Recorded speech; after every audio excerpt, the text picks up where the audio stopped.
നമസ്കാരം. 2025 Hyundai Motors India investors മീറ്റിൽ അവർ പ്രധാനപ്പെട്ട കുറച്ച് വിവരങ്ങൾ പുറത്തുവിട്ടിട്ടുണ്ട്. അതായത് അടുത്ത 5 വർഷം, അതായത് 2026 മുതൽ 2030 വരെയുള്ള ഫിനാൻഷ്യൽ ഇയറിലെ കാര്യങ്ങളാണ്, അല്ലെങ്കിൽ അവരുടെ പ്ലാനുകളാണ് ഇപ്പോൾ പുറത്തേക്ക് വന്നിട്ടുള്ളത്.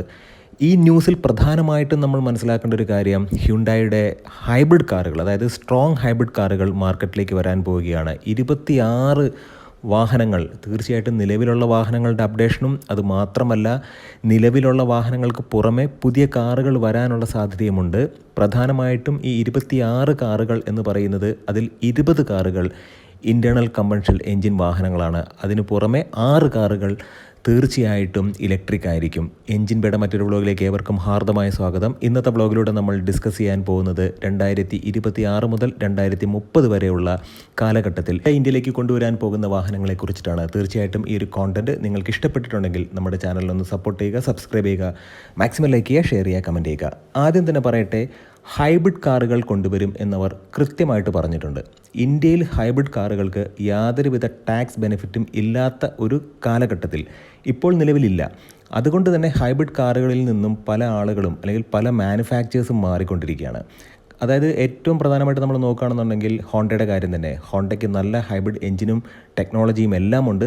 അതുപോലെ തന്നെയാണ് നിസാൻ്റെ കാര്യവും, ഇനി ടൊയോട്ടയുടെ കാര്യമൊക്കെ. പക്ഷേ ഇവിടെ ഹോണ്ട സിറ്റിയുടെയൊക്കെ ഒരു വില നമ്മൾ നോക്കിക്കഴിഞ്ഞാൽ അത് അഫോർഡ് ചെയ്യാൻ കഴിയുന്നതിന് മുകളിലാണ്. അപ്പോൾ ഹൈബ്രിഡിൻ്റെ വിലയെന്ന് പറയുന്നതും ഇലക്ട്രിക്കിൻ്റെ വിലയും തമ്മിൽ ആളുകൾ കമ്പയർ ചെയ്യുമ്പോഴത്തേക്കും ഹൈബ്രിഡിനേക്കാൾ കോസ്റ്റ് കുറഞ്ഞ രീതിയിൽ കൊണ്ടു നടക്കാൻ പറ്റുന്ന ഇലക്ട്രിക്കിലേക്ക് ആളുകൾ പോകും. എന്നാൽ ഹ്യുണ്ടായി മോട്ടോഴ്സ് ഇന്ത്യ അവർ കൃത്യമായി പറഞ്ഞിട്ടുണ്ട്, അവർ സ്ട്രോങ് ഹൈബ്രിഡ് ഇന്ത്യൻ മാർക്കറ്റിൽ കൊണ്ടുവരും എന്നുള്ളത്. നമുക്കറിയാം കിയ മോട്ടോഴ്സ്, അത് ഹ്യുണ്ടായുടെ ഒരു സബ്സിഡറി ബ്രാൻഡ് തന്നെയാണ്. അവർ സെൽറ്റോസിൽ ഹൈബ്രിഡ് കൊണ്ടുവരും എന്നുള്ള സൂചനകൾ നൽകി കഴിഞ്ഞു. പ്രധാനമായിട്ടും നമ്മൾ മനസ്സിലാക്കേണ്ട ഒരു കാര്യം, ഈ 6 ഇലക്ട്രിക് കാറുകൾ ഏതൊക്കെയാണ് എന്നുള്ളതാണ്.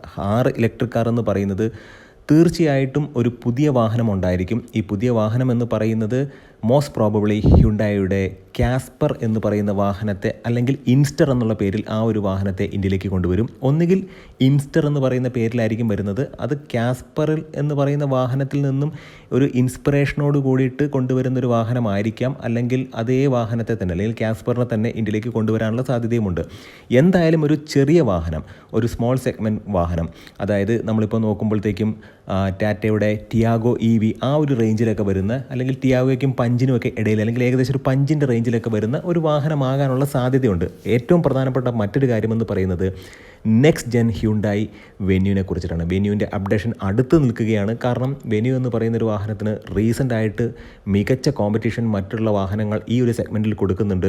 അതിലേറ്റവും പ്രധാനപ്പെട്ട വാഹനം എന്ന് പറയുന്നത് കിയ ഇന്ത്യയുടെ, തീർച്ചയായിട്ടും നമുക്കറിയാവുന്ന ആ ഒരു മോഡൽ എന്ന് പറയുന്നത് സോണറ്റാണ്. അപ്പോൾ സോണറ്റിൽ കിട്ടിയ അത്രത്തോളം ഒരു അപ്ഡേഷൻ എന്ന് പറയുന്നത് ഇതുവരെ വെന്യൂവിന് കിട്ടിയിട്ടില്ല. അപ്പോൾ വെന്യൂ തീർച്ചയായിട്ടും ഒരു അപ്ഡേഷന് വേണ്ടി തയ്യാറെടുക്കുകയാണ്. ഇപ്പോൾ വെന്യൂ വാങ്ങുന്ന ആളുകൾക്കൊക്കെ മനസ്സിലാക്കേണ്ട ഒരു കാര്യമെന്ന് പറയുന്നത്, ഹ്യുണ്ടായുടെ വെന്യൂ എന്ന് പറയുന്ന വാഹനത്തിന് ഒരു അപ്ഡേഷൻ വരാൻ പോവുകയാണ്. അതുമാത്രമല്ല നിലവിലുള്ള ക്രെറ്റ, ഇപ്പോൾ നമ്മൾ ക്രെറ്റ നോക്കുകയാണെന്നുണ്ടെങ്കിൽ ഹ്യുണ്ടായുടെ മിക്കവാറും എല്ലാ വാഹനങ്ങളും പെട്ടെന്നാണ് അതിൻ്റെ അടുത്ത ഫേസ് ലിഫ്റ്റ് വരുന്നത്. ഇവിടെ വരാൻ പോകുന്നത് ഒരു ജനറേഷൻ അപ്ഡേഷനാണ്. അതായത് 3rd ജനറേഷനിലേക്ക് ക്രെറ്റയെ ഷിഫ്റ്റ് ചെയ്യാൻ പോവുകയാണ്. പ്രധാനപ്പെട്ട കാര്യമെന്ന് പറയുന്നത് നിലവിലുള്ള ക്രെറ്റ EVയുടെ ഒരു ഫേസ് ലിഫ്റ്റും കൂടെ വരാൻ പോവുകയാണ്. അപ്പോൾ നമ്മൾ മനസ്സിലാക്കേണ്ട ഒരു കാര്യം, ഫേസ് ലിഫ്റ്റുകൾ വരും, പുതിയ പ്രോഡക്റ്റുകൾ വരും, നിലവിലുള്ള പ്രോഡക്റ്റിനെ എൻഹാൻസ് ചെയ്യും. ഈ 3 കാര്യങ്ങളാണ് ഹ്യുണ്ടായി ചെയ്യാൻ പോകുന്നത്. മറ്റൊരു കാര്യമെന്ന് പറയുന്നത് ഒരു സ്ട്രോങ് ഹൈബ്രിഡ് വാഹനം വരാൻ പോകുന്നു എന്നുള്ളതാണ്. ഇതൊരു പുതിയ വാഹനമായിരിക്കും. ഈ ഒരു വാഹനം പ്ലേസ് ചെയ്യുന്നത് അൽക്കസാറിന് മുകളിലും ട്യൂസോണിന് താഴെയുമായിരിക്കും. അപ്പോൾ അത്യാവശ്യം വിലയുള്ള ഒരു വാഹനമായിരിക്കും ഈ പുതിയ വരാൻ പോകുന്ന സ്ട്രോങ് ഹൈബ്രിഡ്. തീർച്ചയായിട്ടും EVയിലേക്ക് ഷിഫ്റ്റ് ചെയ്യുന്ന ഒരു സമയമാണ് 2030 എന്ന് പറയുന്നത്. 2030 ആകുമ്പോഴത്തേക്കും തീർച്ചയായിട്ടും മാരുതി സുസുക്കിയുടെ EWX എന്ന് പറയുന്ന ചെറുകാറൊക്കെ ഇന്ത്യൻ മാർക്കറ്റിലേക്ക് വരും. അതായത് വാഗണാറിൻ്റെ ഇലക്ട്രിക് പതിപ്പൊക്കെ ഇന്ത്യൻ മാർക്കറ്റിലേക്ക് വരും. വാഗണാറിൻ്റെ ഇലക്ട്രിക് പതിപ്പ് എന്ന് പറഞ്ഞിട്ടുണ്ടെങ്കിൽ വാഗണാർ എന്ന് പറയുന്ന പേര് മാത്രമായിരിക്കും കടമെടുക്കുന്നത്. ബാക്കി വാഹനം എന്നൊക്കെ പറയുന്നത് പ്യുവർ സ്കേപ്പ് ബോർഡ് ആർക്കിടെക്ചറിൽ തന്നെയുള്ളൊരു വാഹനമായിരിക്കും. ഏറ്റവും പ്രധാനപ്പെട്ട കാര്യമെന്ന് പറയുന്നത് മാരുതി സുസുക്കി 1ാം സ്ഥാനത്താണ്. 2ാം സ്ഥാനത്തുള്ള ഹ്യുണ്ടായിക്ക് കടുത്ത വെല്ലുവിളിയാണ് ടാറ്റ മോട്ടോഴ്സ് കൊടുക്കുന്നത്. പക്ഷേ ഇവരെ എല്ലാം മറികടന്ന് 2ാം സ്ഥാനത്തേക്ക് വരാൻ സാധ്യതയുള്ളൊരു വാഹന നിർമ്മാണ കമ്പനി എന്ന് പറയുന്നത് മഹീന്ദ്രയാണ്. മഹീന്ദ്രയുടെ മികച്ച വാഹനങ്ങളാണ് എക്സ്പെഷ്യലി ഇലക്ട്രിക്കിൽ ഇനി വരാൻ പോകുന്നത്.